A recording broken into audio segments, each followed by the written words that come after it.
The following podcast is brought to you by Iconic Nation Media.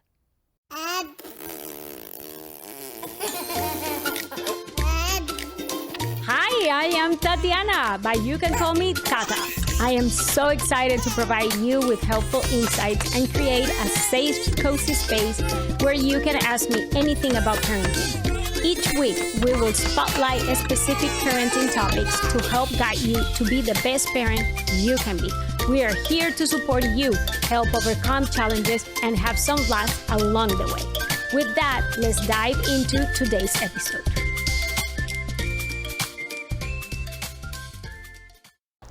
Destiny, this is in honor of you. Welcome, my beautiful people. In today's episode, it's one that hits deep to me and my family.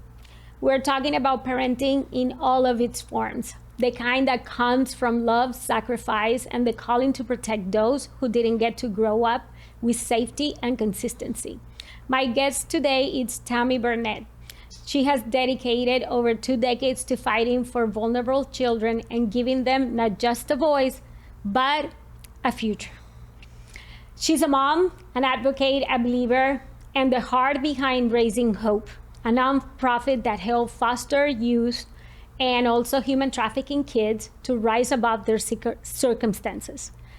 And with Christmas around the corner, we are teaming up for something really special and to know a little bit more about the heart of Raising Hope.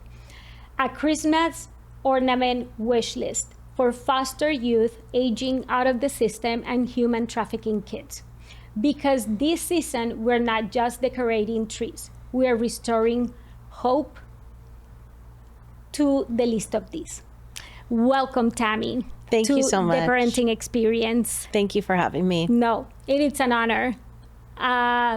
This is gonna be very emotional for me because we were foster parents and we know how difficult their lives is. Yeah. And that's what I started my podcast saying, that it was in honor of Destiny, our foster child, when we were in Chattanooga, Tennessee. Just to let you know, for our experience, we thought at the beginning when we decided to sign up for fostering, we didn't have kids yet.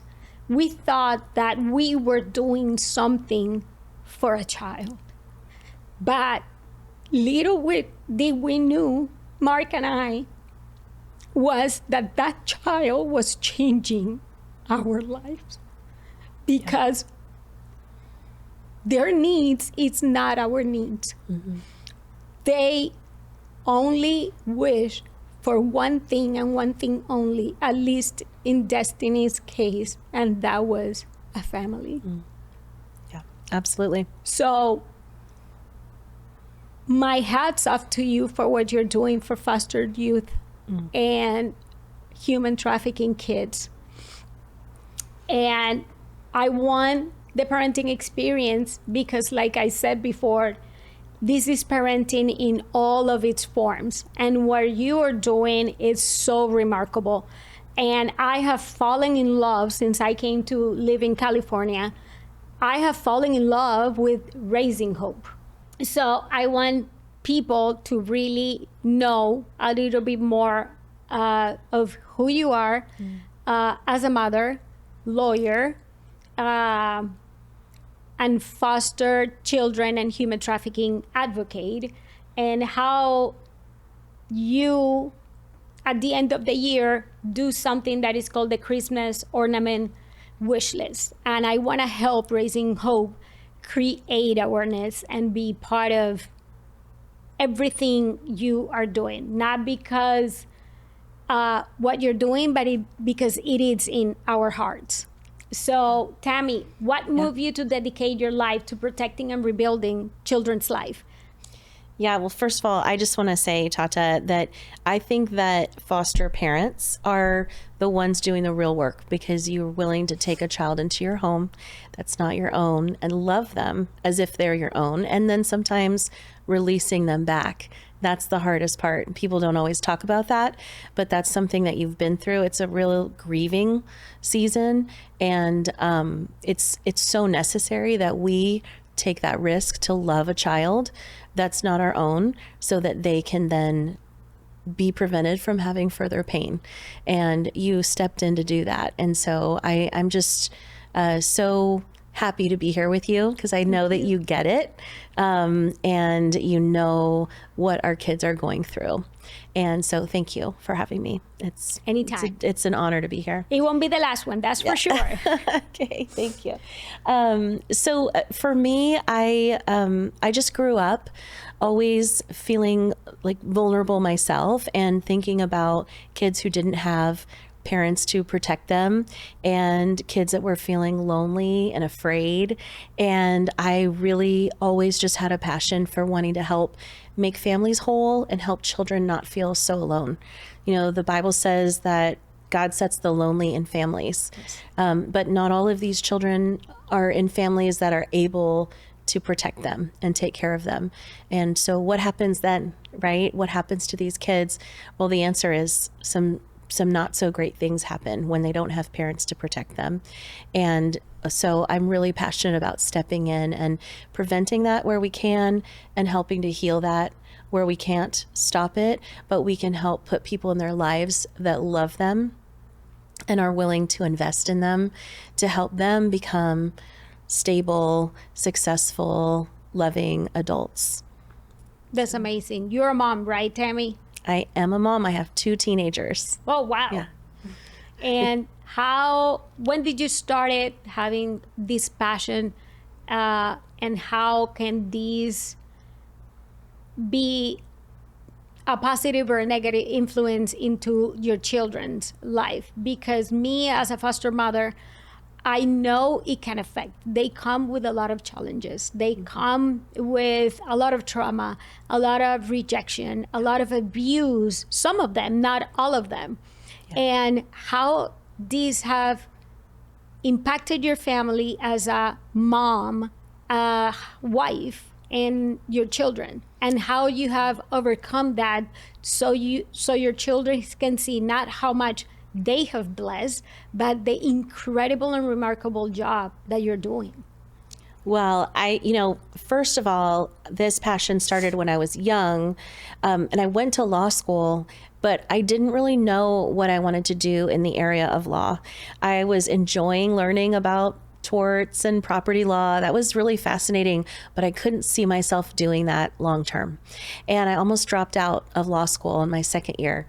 And my friends, I am so thankful to them. They said, don't drop out, go to the internship office and see if there's just something you don't know about, right? There's a lot of different fields of law that we don't even know about. And so I happened to walk in there, and I remember this professor said, what are you passionate about? What gets your heart beating? And I said, helping to make families whole and protecting vulnerable children. And she said, well, we just happened to have this brand new internship with County Council of Los Angeles. Would you be interested in interviewing for it? And I said, sure, it's at the children's courthouse. So I thought, what have I got to lose? Let's check it out. And the world was open to me about this entire field of law called juvenile dependency, or child welfare law. And children where there's been an allegation of abuse or neglect, the children then are assigned a lawyer in court. And that was ended up being what my career was, where I represent those children in court. So my clients were 0 to 21, and I make sure, like, should you even be here? Did you even need to be removed from your parent? Is the trauma of that balanced against the trauma of whatever abuse or neglect, happened? What's best for you? Are you getting the medication you need? Are you getting the visits that you need? Are you getting the credits that you need to graduate from school? What is it that they need? And making sure that they're protected and that they have a voice in court. So many times the youth would come in there and my clients would tell me, I'm not getting visits at all with my little brother. And I am so upset by it. And then we advocate and we set up the visit so that they can have visits, or even we advocate for them to be placed together so that they can live together in the same home. That's the ideal result. So that's what I did for a career. My children were about 2 and 3 when we started a fundraiser to raise money for youth who are in the foster care system. They just want to be typical kids, as you know. They want to have sleepovers. They want to go to camp. They want to play an instrument and a sport. And there's just not always funding to help pay for those things. So we started a fundraiser. While I was still working at the law firm, we started a fundraiser to raise money for those things. And it just was so much fun. We had a great time doing it. We did it for 6 years. But 3 years in, we thought we need to incorporate into a nonprofit because this has just grown. And God took this in a direction we never expected it to go. And so my kids, I have pictures of them. The fundraiser we did was a festival and a run. So it was a 5K, 10K, and a kids mile. And I have pictures of my kids with their little numbers running in the kids mile and having a blast. My kids have learned from a very young age. We're very open about the risks of abuse and warning signs and how to look out for yourself and other people. And they have been exposed to a lot because sometimes we'll be driving in the van and I'll have some of the older kids in the back, and my daughter's like 12 years old, and the older kids just start talking about topics that you don't want your 12-year-old to hear about. And it might be about mental health. Like I remember one of them was talking about cutting and suicide attempts. And I just turned to my daughter and said, honey, if we have questions about this, we'll talk about it later. And you know, that I was tempted to just say, let's not talk about that in front of my little girl. But what my daughter has learned and what my son has learned is a sense of compassion.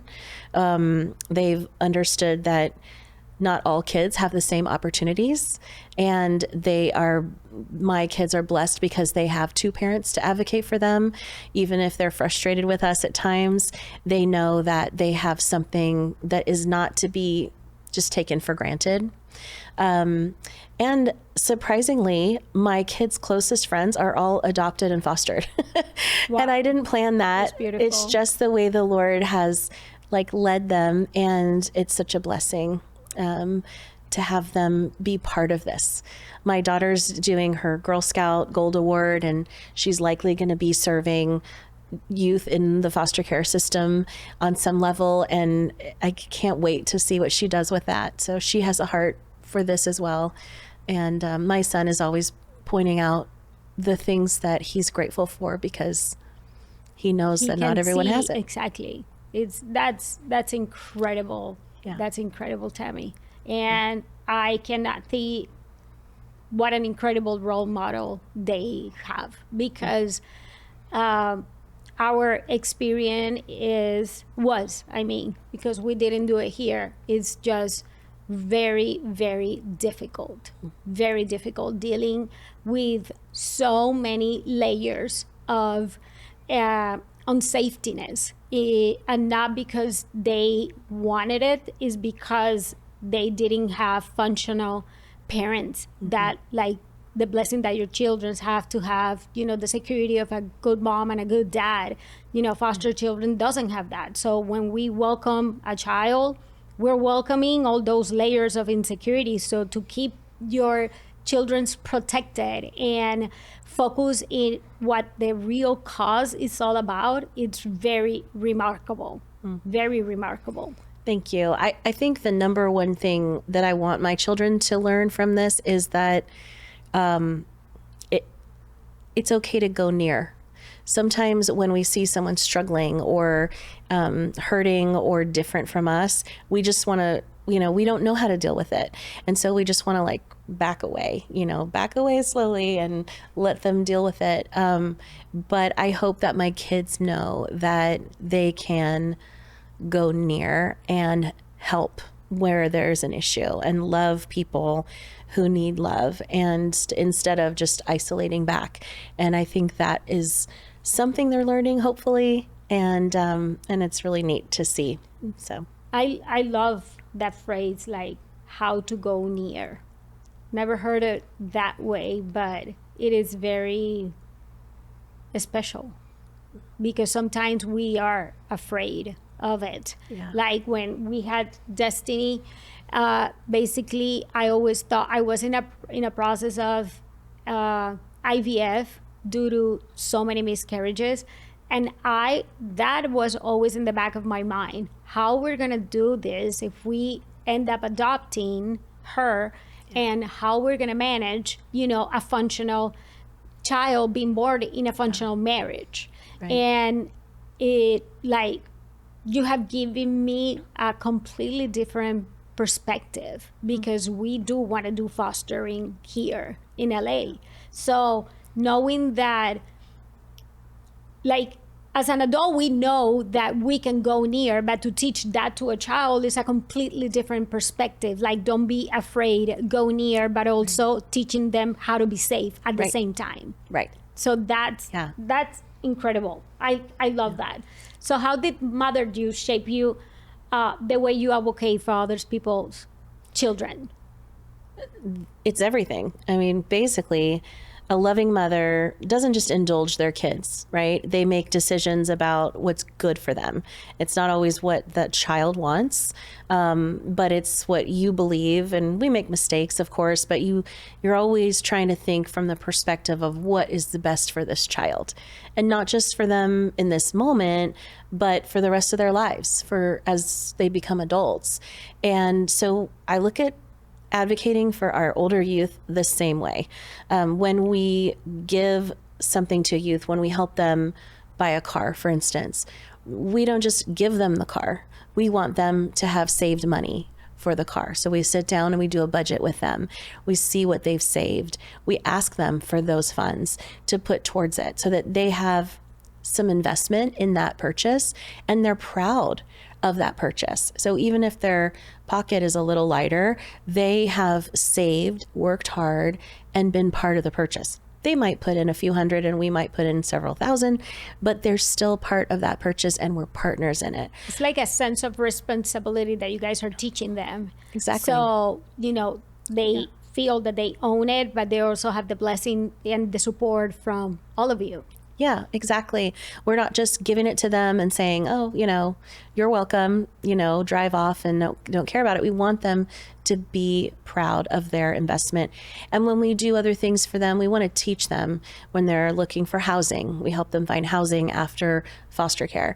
We want them to learn how to find housing, how to assess a good place, how to determine what guidelines to set with a roommate, how to be on the lease, how to read a lease agreement, because ultimately they're going to have to do that for the rest of their lives, right? And so the mom in me wants to mom all of these other youth by saying, here's what's great for you. This isn't so great for you. This is too much. Sometimes youth come to us for assistance with financial support and they come back again and again. And sometimes it makes sense for them to come back for whatever reason. But other times we say, no more. Like, we've asked you to do certain things. You haven't done that.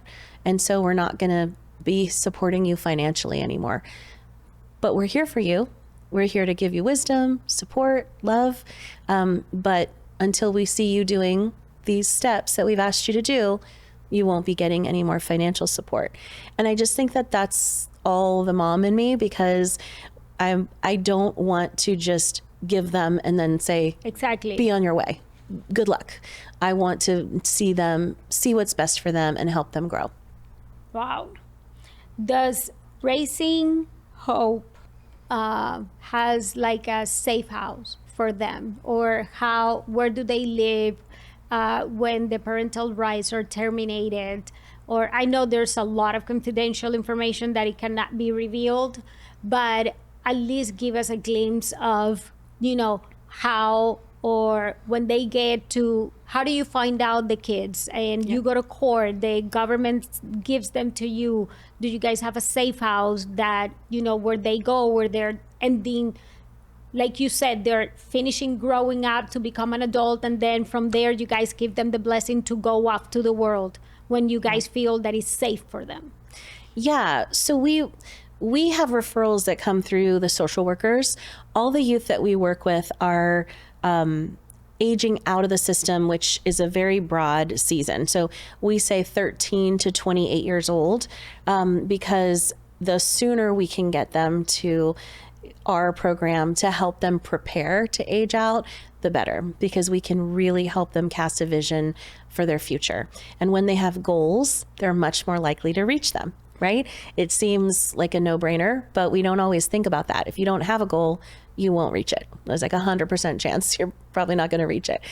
So we help them set those goals at as young of an age as possible. So we love for them to come in younger, but a lot of times they come to us at 16 or 17. All of these youth have not reunified with their parents, at least not yet. Some will reunify while they're working with us. And then others, none of them have been adopted.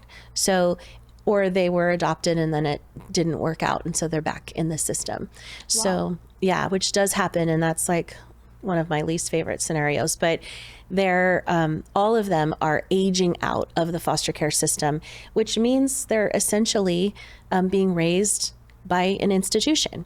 And that institution would like nothing better than for them to continue relying on that institution as adults. And we would love for them to be independent and be able to chart their own course and decide like what kind of insurance they want and what kind of pay they want to make, and not be limited by programs. And, I think that it's important, the support that they get from these programs when they need it. But we also want to show them another world where they can excel and achieve beyond that. And so we try to help them set goals, help them plan.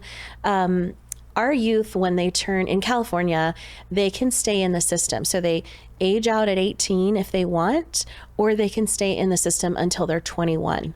Okay. And if they age out at 18, they're like, we're done, we're tired of social workers, but they realize this is really hard. And at 19 or 20, they're like, I can't do it. They can come back in the system until they're 21 and continue to have the support of a social worker. They get funding during that season. And that is where a lot of our kids are. We call them kids, even though they're adults. Many of them are living in transitional housing programs. And these are just like a master lease that an organization gets, and their funding goes to pay the rent, and then the youth gets the rest of the funding. And these are great options. They're apartments. They're forced roommate situations usually, so they don't know the other person, but they're just like paired together. So that can be challenging, but it's amazing because our kids have places to live that they can actually afford. And Southern California is just not affordable, and it's not affordable for so many of us, let alone someone who's aging out of foster care that has nobody and no margin and no one to co-sign for you. My dad co-signed my first apartment for me, but these youth often don't have anyone who can do that. So we help with first month's rent and deposit for their first apartment after foster care and after transitional housing. We don't currently have like a safe house, but we do have places that we refer to. And we're actually in the process of launching a capital campaign to build a campus that would provide apartment style housing, 60 units of apartment style housing for youth aging out of foster care, and virtually, hopefully, eliminating homelessness for youth aging out of foster care. Wow. In our area. Yeah. That is impressive. Do you guys have a lot already? We do. We have some property that we're looking at, but nothing is secured yet. Okay. So, well, yeah, that topic will be to be continued. Yeah. So you can keep us posted to see how we can help.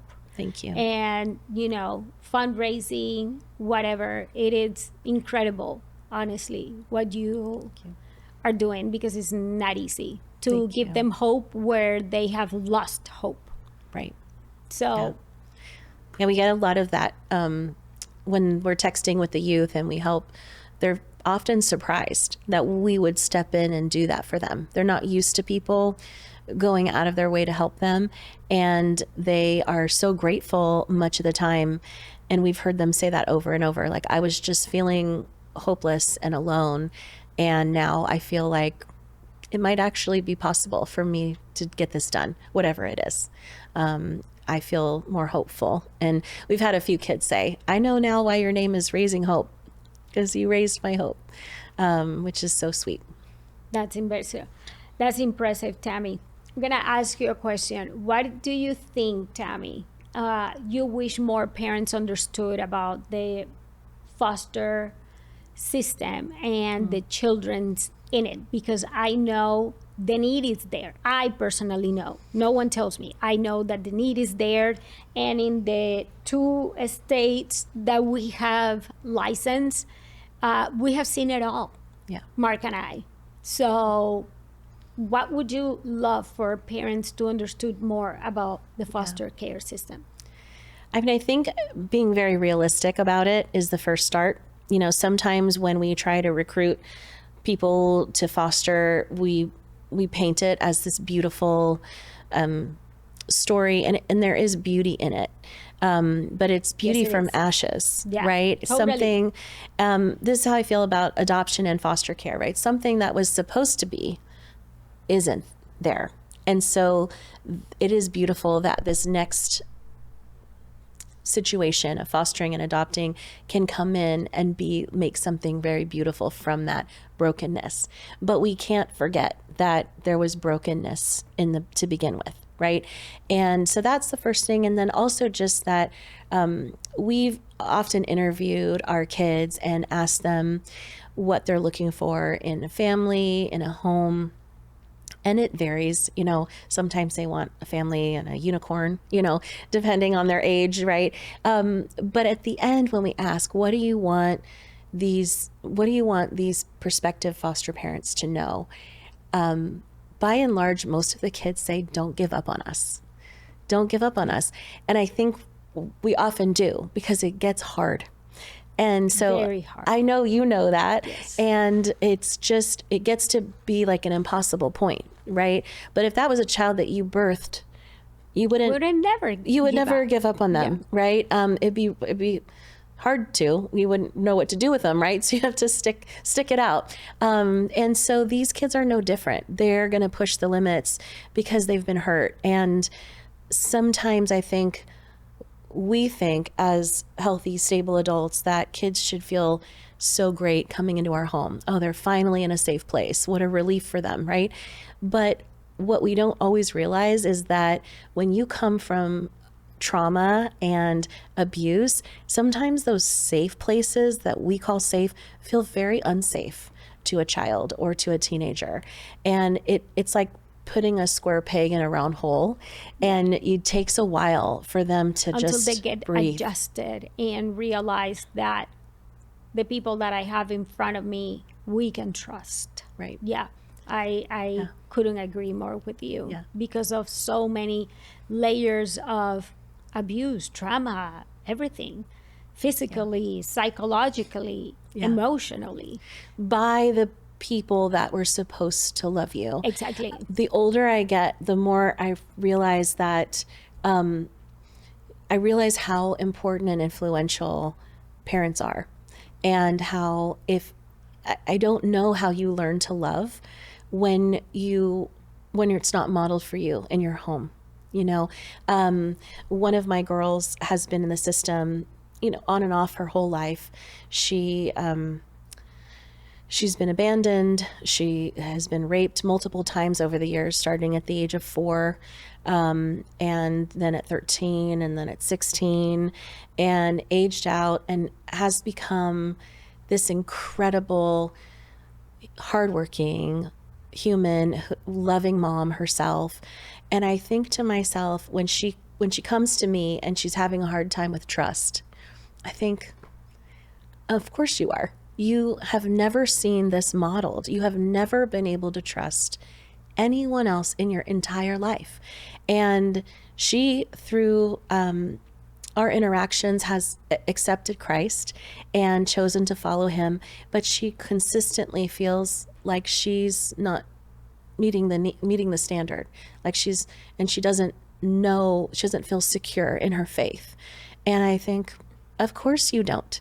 You've never in your life known unconditional love. Exactly. And God has placed us in these families as a model for how he loves us. And obviously, I do that imperfectly for my children. I don't love them perfectly the way he does, but whatever little bit I reflect onto my children is going to help them know how God loves them, right? And so I think about how these kids haven't had that intermediary. They are just struggling through. And at Raising Hope, that's where we want to step in. And we tell the kids, we love you. And we do. We love you. And we're here for you. And we're never going to leave you. And it's true. Like, you can call me on the weekend. You have my cell phone number. I will be there for you. We'll set it up. We'll figure it out. If we don't have the answers, we'll figure it out together. And it takes years with these kids. And then you start to see them kind of fall into that and like trust you a little bit. And it's really beautiful when they begin to have that connection. It truly is. Like, Tami, what do you do? Like you said, they have your cell phone and everything. What or how do you manage that with your family as a mother in moments of severe crisis? Because I do know the severe crisis exist. And like you said, how can I trust you? See, the person that I literally, I was talking before about, an hour ago, literally about that, because I put my dad as an example. I grew up with a present father, but it was very abusive. And I always said to myself, how can you love or feel secured when you haven't had that unconditional love? Right. And more so, if you're trying to develop a relationship with God, how can you trust a God that you don't see in your life when he has allowed so many bad things in your life? Mm-hmm. Like, it is very difficult for foster children to find purpose in pain. Yeah. And so how do you handle that, and trying to seed that into their life on a daily basis when you have a severe crisis? Yeah, I think it's so cool in my experience working with these youth. Almost all of them know without a doubt that God is real. They have stories of That's being, so awesome. It's so amazing. And it's been so fascinating for me, and it strengthens my own faith because they have stories of being in the middle of a situation where they were a child, vulnerable, with a parent who was about to abuse them or did, or whatever it was. And they've like either heard God's voice saying, I'm with you, or they were safe. They knew someone was in that room with them. And I think it's so cool because it's something that only a child can like really be in tune with, because as adults we're just so busy like doing, but kids can sense what's there. And I think that because of that, so many of our kids they're like the harvest, right? The field is ripe for the harvest. They don't know Jesus. They don't know the word or what God's word calls us to do as far as daily living, but they know that God is real. And so those are some really cool conversations that we get to have about, what does it mean to follow God? And who is this Jesus? And how can we know him better? And so that is actually the greatest joy for me in the work that I do, is being able to share that.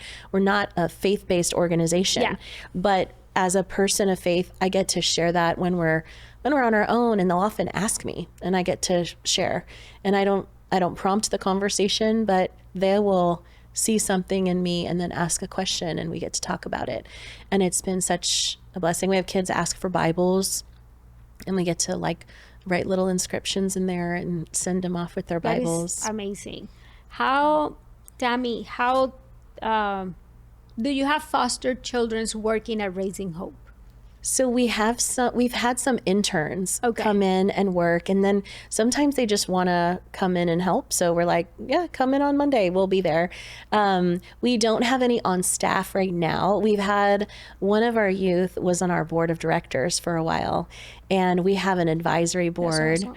awesome. Our advisory board is made up of youth with lived experience. They're all youth that we work with all the time still, and they have seen different aspects of Raising Hope, be it housing or transportation or life coaching and mentoring or our life skills courses. They've touched the organization in multiple points, and they are willing to give their feedback about a program.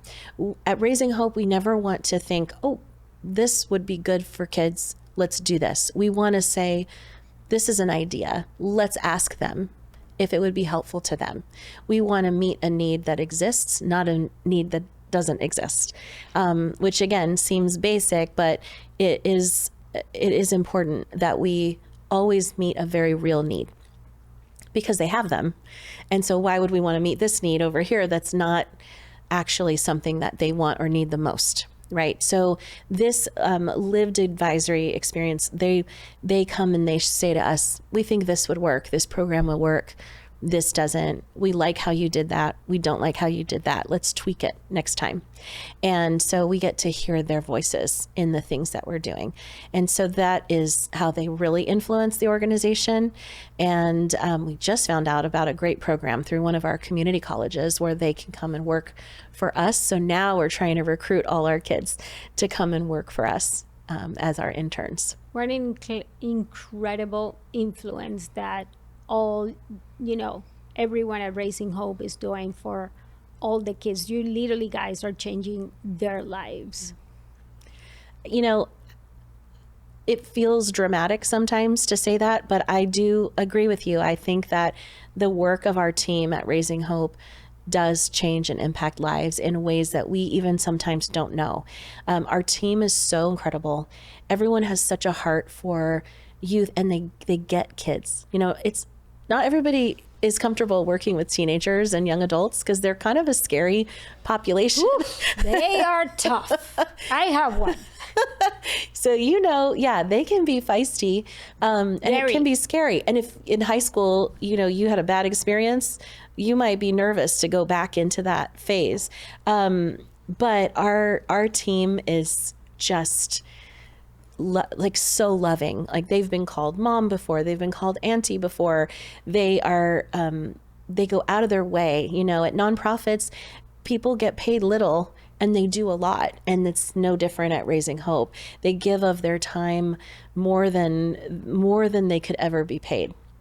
And they care about these kids. And the thing about teenagers is they always know if you're being genuine, right? They can tell if you're being fake, if you're putting it on. And our team is just so genuinely caring that the kids really embrace it and they feel comfortable. That's incredible. How many foster kids do you have now, Tami? Yeah, so Give and take. Yeah, we probably work with 300 to 350 every year. And they are all mixed between foster children and human trafficking? So some of our youth, they're all somehow affiliated with the foster care system. Got it. And some of them have also been trafficked because so many of our youth fall prey to trafficking because they've already been sexually abused as a child. And so it sort of creates a vulnerability there, and predators can sense that sometimes. They also have had parents that have struggled with addiction, and sometimes even a parent will traffic a child so that they can get the money. Fulfill their addiction. Exactly. And so we definitely see that, and we partner with some local trafficking organizations to make sure that they get the support that they need specifically. But we also come alongside them and just try to love them and respect them and connect them to services that they need. Wow, that's incredible. How can you teach, like, I don't know if that's the right way to put it, Tammy, but how can you teach them to have compassion and empathy through their daily life when they have never received either? Yeah. Like, how you get into their heart. It's so, as our experience, like you said, when Destiny got into our home, I think it took her like close to 6 to 7 months just to put her walls down with us Yeah. and feel a little comfortable with everything that she had going. She was medicated and she got out of a psychiatric hospital because she was, those stories that you said, she was back to the foster system.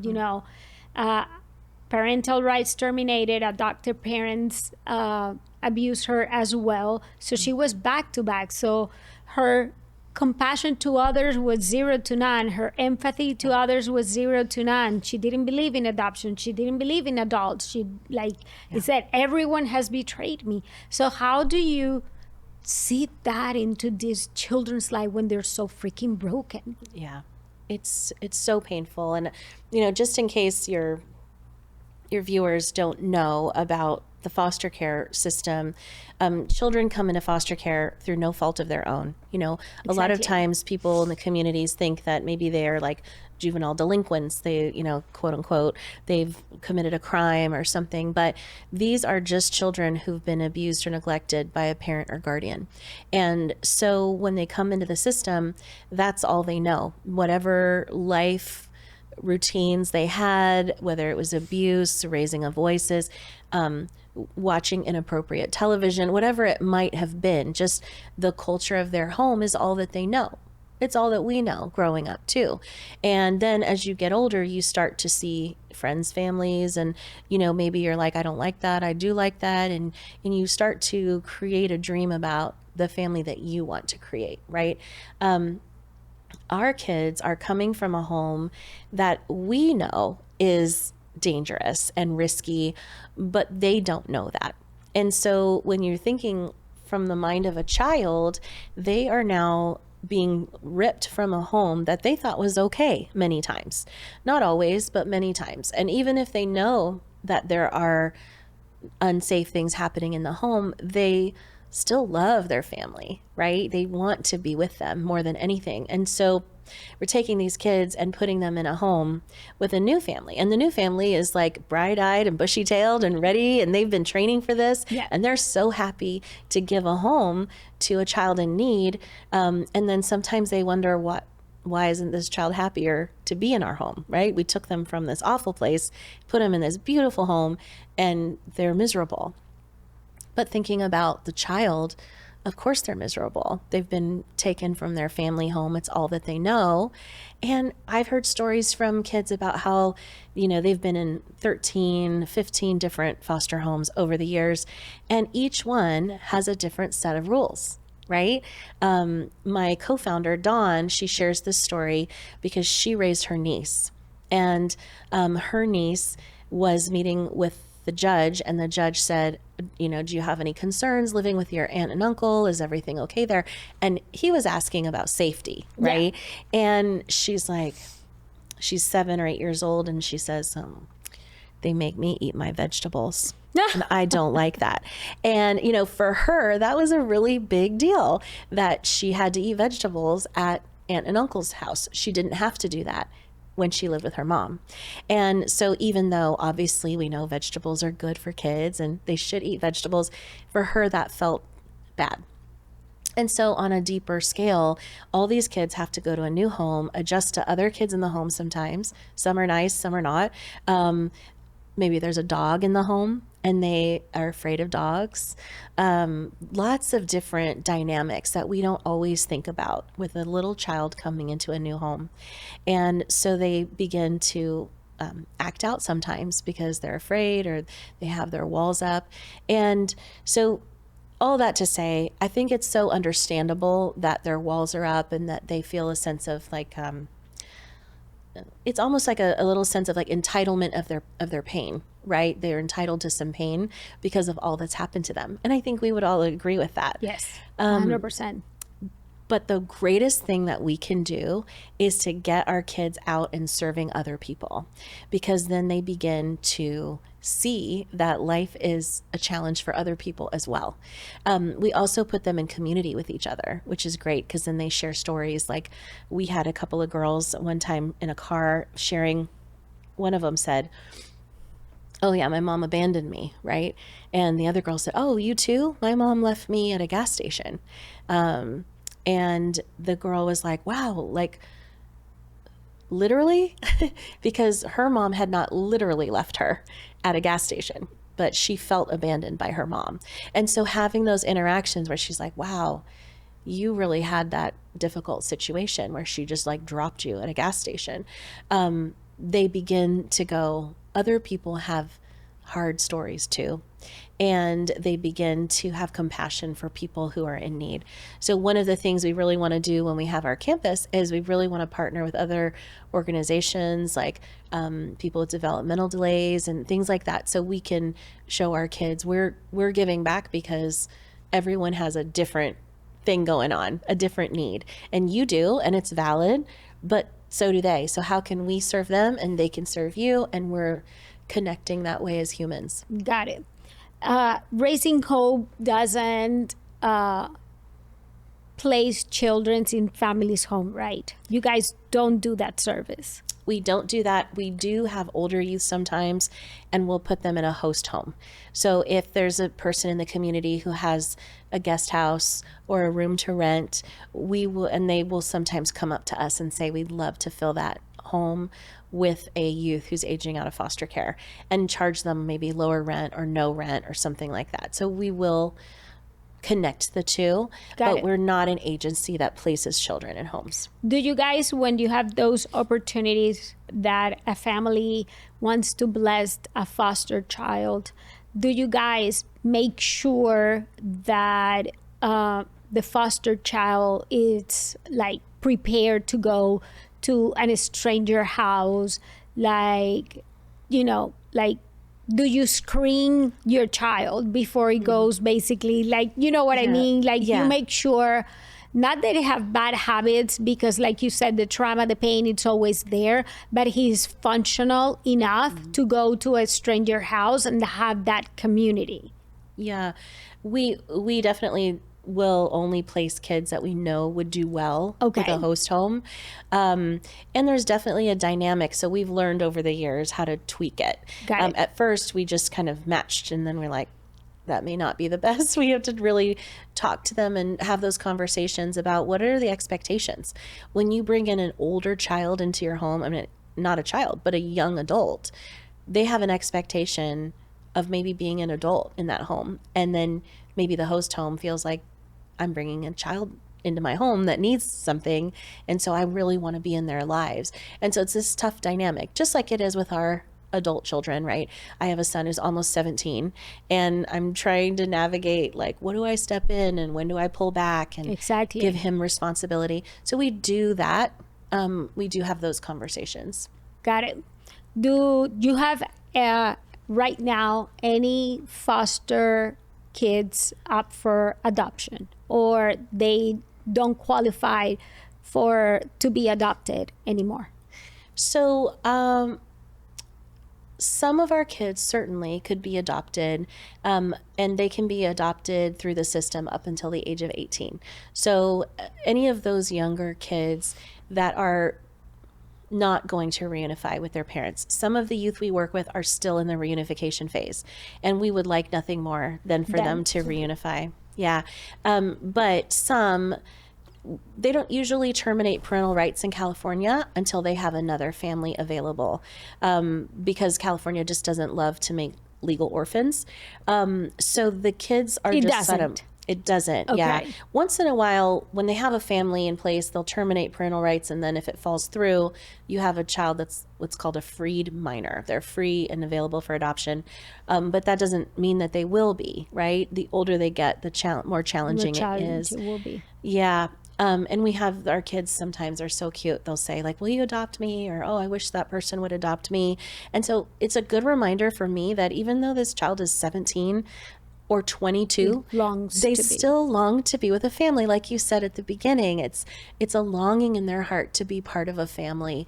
And so legally, though, as an adoption attorney, I can tell you that we can do adoptions beyond the age of 18. And sometimes you meet your family later in life, and you begin to feel safe with a family later in life. And that longing is still there to make it official. And so they can be adopted later on. And we would love that. And those Raising Hope, does you guys still does that, or you do it? Me, just personally. Just you personally. It helps to have a law degree on the side for some of the things that our youth are going through. Like sometimes they have a custody battle, and maybe one of our guys hasn't been able to see his baby for a while, and so we can help with the paperwork for that. Or maybe they want to change their name back. They were adopted, that didn't work out well, and so there's a lot of pain having that name, and so we changed their name back to the name that they originally had. Mm-hmm. Got it. Do you charge, how do you handle the cost of fees, Tami, when you do personalized adoption? Yeah, so for our youth, if they have a need, nothing. They do not pay for that service. They wouldn't be able to pay for the service, and we're just look at it as a gift that we can do. And so, but adoptions, like if I were to do that in my professional capacity, it's like an hourly rate and a fee, depending on the complicated nature of the case. Yeah. So basically, but for foster children, you do pro bono. Correct. Wow. What an incredible heart. Where do you have time to do all this, Tammy? Well, it doesn't happen every day. I wish it did. I'd love to do more adult adoptions for youth who've aged out of foster care. I think that longing in their heart is just so significant, and we forget that you can be 45 years old and crave the love of a healthy, loving family parent. That's incredible.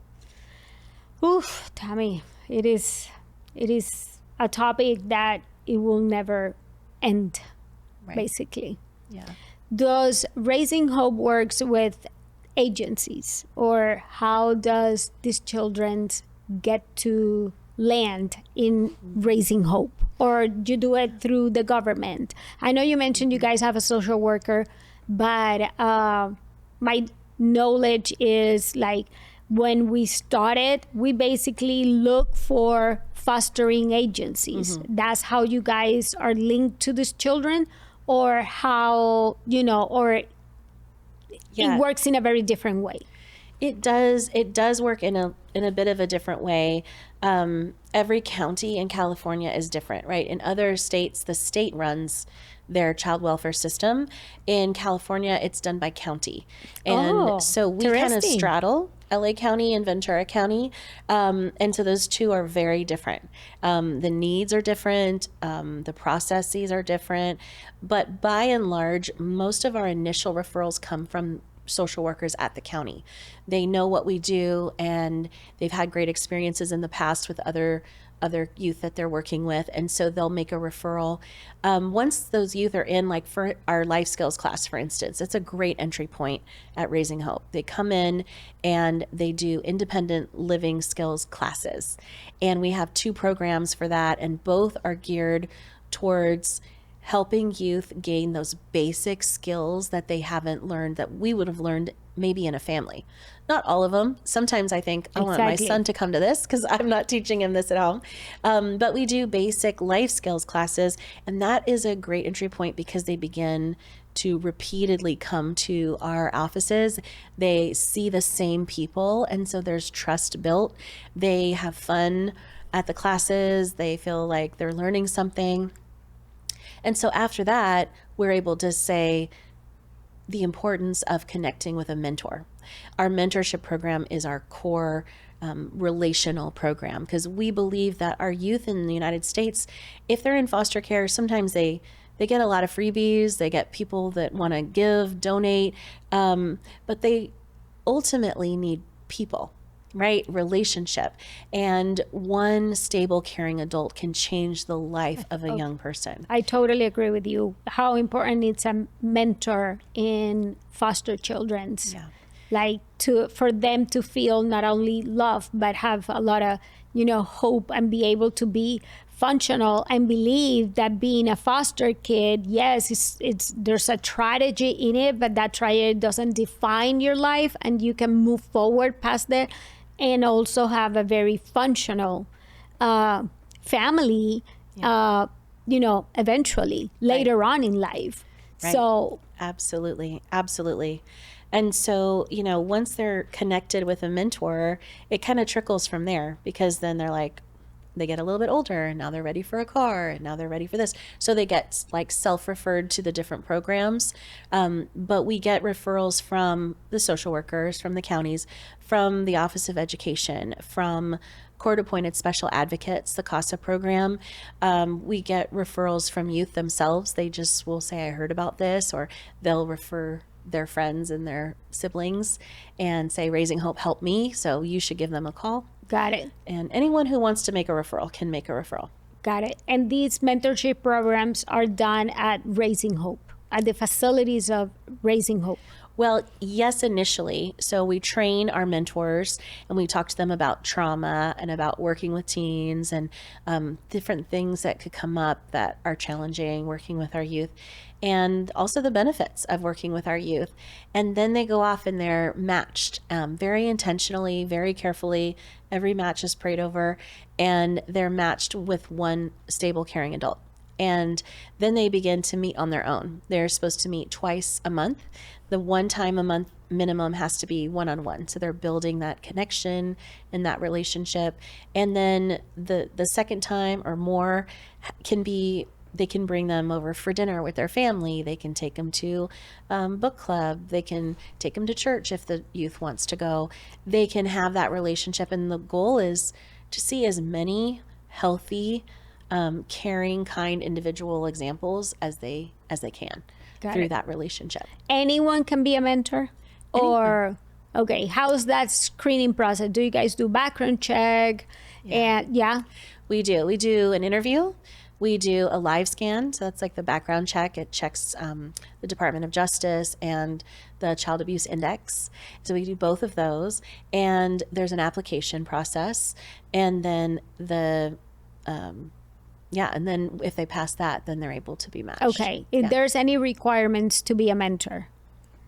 Yeah, those are all the requirements. Fill out the application, go to the training, get live scanned, and get interviewed.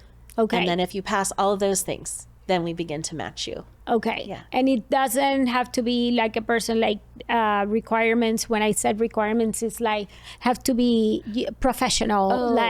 No. No, because our kids, you don't have to be a parent. All you have to do is be a nice human being. Got it. Because we've all lived life and we've had to battle different things. We all have a piece of whatever these kids are going through. And so we can take that smaller piece that we may not have experienced everything they've experienced, but we can take the small piece of what we've gone through to give us compassion for what that youth is going through. And we can use all of our life experiences to help them and our connections. One of the things that is really challenging for our youth is employment. Getting entry level, pretty good paying employment is super challenging for them. And how do kids these days get jobs? A lot of them get connected through their parents. Connections, networking, and that kind of thing. Our kids don't have that. So we use all of our connections, and the mentors can use their connections, and then it expands the network for our kids. Got it. Wow, that's impressive. How does your husband handle all this as a husband and a father, knowing that at least your daughter has a heart, the same heart that her mama has? How does your husband handle all this? So my husband has been amazing because this process has been going on now for like 13 years, right? At first it was challenging, especially when I left my job at the firm to do this and was not getting paid at all. There were some rough years there. But he jumped in. He's always watched the kids when they were little, when I had meetings, late night planning sessions, events, all of that. And then it's no different now. We're such a great team as far as picking kids up from school, dropping them off. They have a lot of different activities. And I think he sees the benefit for our kids to experience the compassion and to just love people and not be afraid. And my husband is he's an elementary school teacher, right? So we both love kids. And he does it in his own way. He teaches. Yeah. I could never teach. But we're just a good team. Complement with each other a lot. Yeah. Well, Tami, like, I will never get tired. I think we met a year and a half ago through, how did we met? I forgot. I think it was through Calvary, right? I think so. Yeah. Yes. You Calvary, came to wrap some gifts for our holidays of hope. We end up giving gifts to all your kids, and like life-changing experience. For me, this is one of the things that it characterizes me as my personality and human being, and I will get there eventually, but it is I truly believe that it's better to give than to receive. And when I mean giving, it's not only material stuff. It's nice to have some material stuff, but in the giving, it's compassion, love, grace, mercy. As an adopted mother, it's like I can't imagine my life not giving or showing my kids, because I have a boy and a girl, and they're both adopted. Can't imagine my life without teaching them, the basic in life. And one of the basics things in life is basically be an advocate for someone in need. Like the Bible says, the least of these. Yeah. Those that aren't. So, like you said, my kids have the privilege to have a functional mother and a father without us being perfect, but they are blessed to have a home. And a home is not the building, it's the composition of a mother and a father and siblings, and the dynamic of living on a daily basis and growing up in a family where there's a love and hope and memories to build. They have none. Yeah. So it's just so remarkable what you are doing. And that's one of the reasons why I wanted to do this with you, because since the moment I met you last year, that, everything started as wrapping a present, and then for us to take over foster kids, to make a wish list, it's just, I can't even put it into words, because for me it's just everything. Yeah. It fulfills my life. I grow as a human being. It makes me a better human being in so many areas of my life when I remove the focus of me, and I give the focus to somebody that really needs it. Right. And I want my kids, that's the legacy I want to leave to my children. Yeah. Money is secondary, so many secondary things, but at least when I go to heaven, I want to be able that my children's every Christmas, and that's why we have a Christmas stage, they can focus that Christmas is not about us. It's not about us receiving. It's about making a difference to somebody that really needs it. Right. And somebody that doesn't have a home, somebody that wishes, just a clip for the hair when we wish a card, a house, an Apple Watch. And their wish list is so simple because they don't know better. Yeah. Their tank is being filled by simplicity. And that's what I want to give to my children. Yeah. I always told Asher, Christmas is not about us. And I do want him to grow up because my daughter is bigger, but my son is he will be 6 in December, in a few weeks. Oh. But Nikki's older. Mm-hmm. And I always tell Asher, Christmas is not about us. It's about giving and blessing the least of this and those children that doesn't have what you have. Right. And so with that being said, I want you, Tami, to share with the parenting experience parents and the people that is going to start watching us. Mm-hmm. What is the Christmas ornament wish list that Raising Hope does every year? What does it entail? How people can help? And that includes me. How can we help Raising Hope making a difference? Yeah, thank you. So first of all, I love that you give of yourself, Tata. I've seen that from the beginning. You came and wrapped gifts, but you didn't leave it at that. A lot of people are just like, I'm going to help with one thing and I'm out. But you're like, how else can I help? What can I do now? What is the need? Because there's always a need. Yes. I mean, our kids are always in need. And so I just thank you for your heart that way, because it's really going to make a difference for our kids. Holidays of Hope is our annual Christmas event. We started it, I want to say we started it 8 or 9 years ago. And the idea being that there are like Christmas shop type of places for foster children. And so the younger kids, there's big warehouses of toys for these younger kids. And as I went to them, I noticed there was maybe just like one wall for teenagers. And it was like the cologne that nobody wanted from last season and a CD that nobody listens to anymore, right? It was just like all of these kind of thrown together things that they thought older kids would like. And to be fair, it is really hard to shop for teenagers. I have two of them and I'm always like, give me ideas. I have no idea. But these youth often are not getting anything that is personal for them. Right?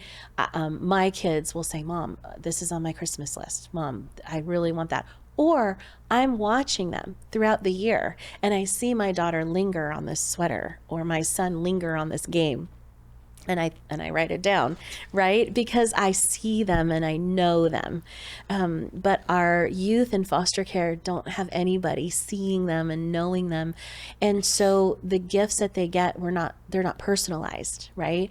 They might go to an event, everyone gets a stocking with fun things in them, but it's not what they want, right? And so we weren't sure logistically how we could pull it off, but we started sending out wish requests and the youth started sending them in.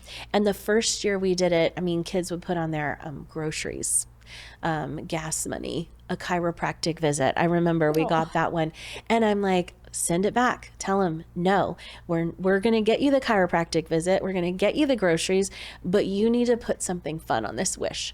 And so we've had to train the youth them how to ask, how to dream of something that's just frivolous and isn't going to be practical, because that's what the holidays are for, is something it's so fun. That yes, I agree with you, but that is so touching that you say you have to teach them how to dream. And I always said, how can you dream if you have no hope?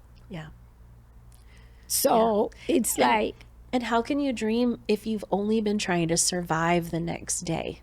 And in their childhood, often that was because of whatever was happening in their family. But our youth that are aging out are just trying to survive the next day, paying their bill, making sure their lights stay on, making sure their phone is still working. And it is hard to be an adult. I am 48 years old and I have a hard time with adulting sometimes. No, it's so clear. And here we have teenagers wanting to be an adult. Like, I'm like, you're crazy. They don't even know what they are wishing for. I could not agree more with you, because life is not easy. Yes. And they feel like they need to be rushed because, the favorite word is, I am an adult. I can handle everything on my own. Okay, be my guest. Go ahead. I'm like, don't rush that process. Yeah. You are going to regret it. You have the rest of your life to be an adult. And our youth, like for instance, when they're approaching their 21st birthday, usually that is a time of great joy for a young person, right? They go out and celebrate, might have their first drink, whatever it is. Our youth are thinking, all my services are terminating on my birthday. I will not have a place to live the day after my birthday. And so they're often dealing with different things, and they don't have the joy of being young and enjoying those years. So Holidays of Hope allows them to submit things that they just want that are fun. And each wish, they're each valued at $100. So we're going to get them out. But because older kids are more expensive, right? And so they will submit the wish. Sometimes they do ask for an Apple Watch, but they don't get it. Usually. Do you have one? We'll supply it. And they put them in at least. And then members of the community will take an ornament and they get to know the name. It'll say Bobby, age 17, and it'll list Bobby's top 3 wishes. And then the family or whoever in the community takes that wish, they buy something from that wish list, wrap it, and then bring it back with the ornament on it. And then we have a big party on December 14th, and our kids get to have hot cocoa. They get to see Santa. We have lots of food. We always have food when you're working with teenagers and young adults. Oh yeah. And there are they games. eat like football or NBA players, Exactly. right? Oh, they just pack it away and then they'll put them in their pocket for later. But they get to get their gift from Santa. They get to experience, we have a petting zoo. It's not for little kids, but our older kids like that stuff too. And you also have foster kids that they became parents at a very early age, right? Yeah. Yes. That was my quite a experience last year. Yes. Quite a few of our kids are parents themselves. And some of our kids have multiple children, and the holidays can be really challenging for those families because they're barely scraping by, and then their kids are expecting and hoping for something at the holidays, so they can actually submit wishes for each of their children as well. So there are wishes in there for little ones all the way up to adults. Okay, so to the parenting experience audience, we're gonna share with you guys Tata's Magic Red Bucket and why red? 2 reasons. Favorite color, and we're entering the holiday season, as you can see. My husband says I have OCD, which means obsessive Christmas disorder. And everyone who knows me, Tammy, knows that is completely true. I have 14 Christmas trees at my house. Wow. Yes, you have to come. I would love it. Yes, I do, and I'm not ashamed to say it, because for me, Christmas is about giving. It's about to making a dream or a wish comes true within my husband and I's needs. And that's why we're gonna explain the audience what the Christmas ornament it's all about. So do you mind sharing, Tammy, what the Christmas ornament it's all about? And we have 40 here, and we're gonna hang the ornaments in the Christmas trees. And Tammy is going to explain us how does it work, and all the details. Spill the tea and let us know, Tammy, what the Christmas ornament wish list is all about. Well, so this is the flyer for Holidays of Hope, and it really tells you step by step what to do. So it says, first, choose an ornament from the gift tree, purchase 1 to 3 gifts valued at about $100, and then wrap the gift and attach the ornament on top as a label. Then you'll drop the gift off wherever you picked up the ornament from, and then you have the option of coming to our holiday party on December 14th. I can't guarantee that your youth will be there, the one you bought your gift for, but a lot of times they are. And then you can meet them and see them open that gift. And so that's just really fun. So, but you can come with your family and enjoy that night as well. Great hot cocoa, great food, fun, and festivities. Anyone could come, Tammy, to the party if they wish. If you bought a gift for someone, you're welcome to come to our party. We'd love for you to be there. Okay. And for example, if somebody, get the ornament, but doesn't have time to wrap due to work, family, friends, the craziness of the holiday, preparing their own Christmas and their own gift. Do you guys provide wrapping service? Tell us every single detail, Tami. I don't want you to keep anything to yourself. Okay, so we serve about 200 kids to 250 kids every year with this program. And what happens is we start asking for wishes in October, and we ask them to come to us by October 31st. And they continue to roll in all the month of November. And then when we have our event, the week of the event, we still get wishes coming in. And the reason for that is sometimes our youth are just coming into the foster care system, or they have a sibling that's joining them in a certain home and they just found out about it. And so we never want to turn anyone away. So what we do is we have last minute shoppers, and they will go and shop for any wishes that have not been taken the day before the event. And then that night we have a wrapping party and we wrap all those gifts. That's how I met you. Yeah. And we wrap the gifts, and we also zhuzh them up with some bows, and sometimes they don't have bows when they're brought into us. So we just add it and make sure that every single gift is accounted for. If one is not accounted for, we go out and make sure that we buy for that kid. And then on the party day, we will still have youth show up that were not part of the wishes originally, didn't submit a wish, and they'll show up that night. And so everyone gets something. We have little gift cards for them, and we never want anybody to be turned away. It's Christmas after all. We want everybody to feel seen and loved and like they walked away with something fun. It caught my attention because I think I was one of your last minute shoppers last year. I remember that after wrapping and bringing all the gifts and everything, who was the one that helped me and gave me a ride to my house? I don't remember.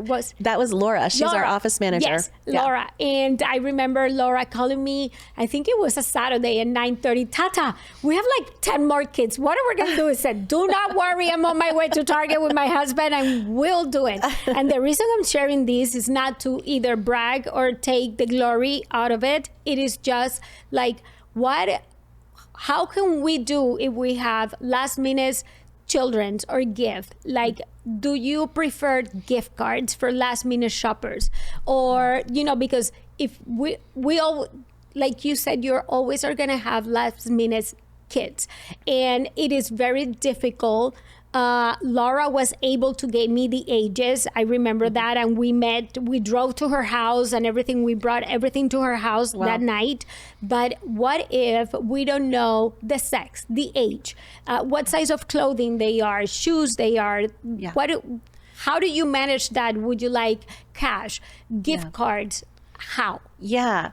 So if we have the information, and sometimes we have it in our office. So I see on here, she wants perfume and she put the specific type of perfume, but sometimes they don't, or they don't put the size of the shoe or the sweatshirt. And so then Laura will usually call them and find out so we can get those details. We much prefer having an item for them to open rather than having a gift card. Got it. But if people, for instance, can't shop or they're remote, maybe they don't live nearby, they can donate towards a gift, and then our personal shoppers will use that to go and buy a gift for a last minute youth. And sometimes our shoppers, they can't afford to do multiple gifts like that, and so that funding allows them to go and buy for a kid. And so that is a great way to help. And if you want to be a last minute shopper, you can just always email us at info@raisinghope.org, and we'll put you down, and then just be ready December 13th. Maybe the 14th. To be a last minute shopper and go to Target, go to Walmart, whatever it takes. Leave your schedule open and your shopping cart ready, because we'll need you. Yeah, I remember that night. My husband, it's 9:30. I said, don't worry, we have to buy gift. And Asher literally was in pajamas. We were Laura met Asher, and it was very touching because we were to her house. She came down with her daughter. We packed her trunk with everything. It was like I said, for me, I could care less about sleeping. I want my son to witness this. I want my son to be able to grow up with empathy and compassion, because these kids didn't, like you shared, they didn't ask to have this outcome in their life. You know, when we have children, we decide we want children. They don't. Right. They come into this world not even hoping, because they're little, but as they grow, hoping for a beautiful family. And unfortunately, they didn't have it. So, like, this is just incredibly amazing, Tammy. And I am, if I was last year all in, we're double in this year. I love it. And whatever it takes to make all these wish lists come true. You guys, who, I know you guys partner with schools and churches, and can you share a little bit more about that? Yeah. What would you like me to share? For the holiday hope. Of hope. Yes. Yes, for the So there's ornament. a couple of places where we put the trees out in the community. And so we put the trees out at Bethany Christian School. We have it, we're going to have one at Calvary Community Church this year and Living Oaks Community Church this year. And maybe a couple of other, like Orange Theory and a couple locations. So it's still being determined, but we'll have them out and about. The main thing is we want you to sign out, so we know which ornament you've taken. Be sure to sign it out. And then we know how to reach you if there's something wonky, or if you need a size or an Amazon link. Sometimes they'll just put an Amazon link on their wish list. And so that makes it really easy. Thank you. Thank you, Tami. There's anything else you would like to, Tami, share, close? I am going to have you back. I'm just letting you know that. This is basically for our holidays of hope, and the people know the mother behind so many children, because you are a mama to all these kids, and you are an incredible influence. You're a professional, you're a wife, you are a mother, and your whole family is part of helping change a foster children's life. So Thank you. what do you, what I was saying is, I'm going to have you back, because I, as a behavioral therapist, one of the things that I teach, let's say it that way, it's how to teach children to protect themselves when it comes towards abuse. And it is such a taboo in the area. People doesn't want to talk about it, or they're not openly about it. Like, I am training my son, even though more so when he was nonverbal, how to train him to prevent someone touching him. Right. And, and it is so important that families and parents and mom have at least some techniques of how to talk without scaring your child, how to recognize that what they're like talking, like you experience, or seeing, it's not appropriate. So this is just the beginning, my love. Yeah. Happy to come back. That would be awesome. We are going to do a show about abuse and how to prevent and how to train mothers and fathers or single parents and children's, give them techniques of how to do it. But That's right great. now, yes. That's so important, and not talked about enough, as you said. Yeah, it's not. It's like a taboo. Like, at least in my Latino culture, it is a taboo. Like, we don't talk about it. Right. And it is so important that So important. Yeah. I think more people than we realize have endured sexual abuse, and it's just not talked about. But if most people, like most of my girlfriends and most of the guys that I've dated, like they've all experienced something. And I think if that is true of just the people I know in my little world, like it's got to be very pervasive. And in my practice representing children of abuse and neglect, realizing that most of those cases are not ever criminally prosecuted. So that means that's because of the burden of proof and different standards in different courts. And so that means that there are a lot of predators walking the streets who are never criminally prosecuted and are not suffering any consequences from that. And that is just a reminder to me not to be afraid. We don't live in fear. We don't walk in fear, but to be wise and to equip our children and helping them know that it also is not their fault.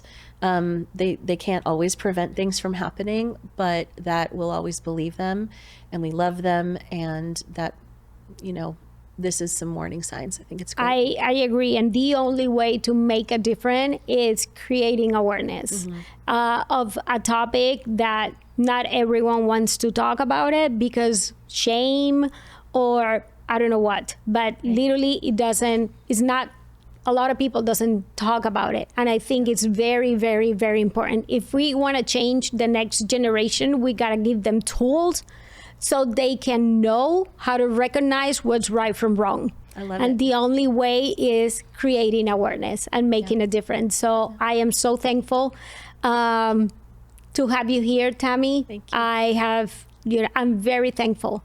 Thank you for letting me do something in honor of Destiny. June Sky Alexander, if you're watching, this is for you. And for the audience of the Parenting Experience, help us make a difference with Raising Hope foster children's. This conversation reminds us that parenting doesn't end at our own walls. It expands to how we nurture, notice, and stand for every child God places in our path. So as you go about your day, maybe hanging ornaments, wrapping gifts, or chasing your little ones, think about a young adult who doesn't have someone to come home to. Let's be their reminder that they're not forgotten. Join us through Raising Hope Christmas Ornament Wish List, because love multiplies when it's shared. And that is what this season and parenting are truly about. Thank you, Tami, for Tata. helping us make a difference. Thank you. You've got me choked up, but thank you so much for having me on here and for hearing it and for seeing our kids. Not many people see them for who they are and what they need, and you do. So thank you. No, thank you for being here. This is making a wish in my life to come true. And I want to talk to you about helping more, not only for high school wish list or school list or holiday hope. It's about, sponsoring a foster kid or being a mentor or, serving at Raising Hope and being able to give that to Asher and Nikki at a very early age. Yeah. So. All right. Just the beginning. Yes, ma'am. It is. Oh, little ornament. Thank you so much, Tami. Thank you. We love you. Love you too. Thank you, Tata. Thank you for tuning in and listening to this week's episode of The Parenting Experience. You can write in and ask your questions on our show's Instagram page at The Parenting Experience, and we will address your questions on an upcoming episode. If this episode helped you, we would love for you to share this episode with your partner, your sister, brother, and extended friends and family. Share the knowledge and support we're giving to you. Please rate and review the show on Apple Podcasts and Spotify, and we will greatly appreciate it.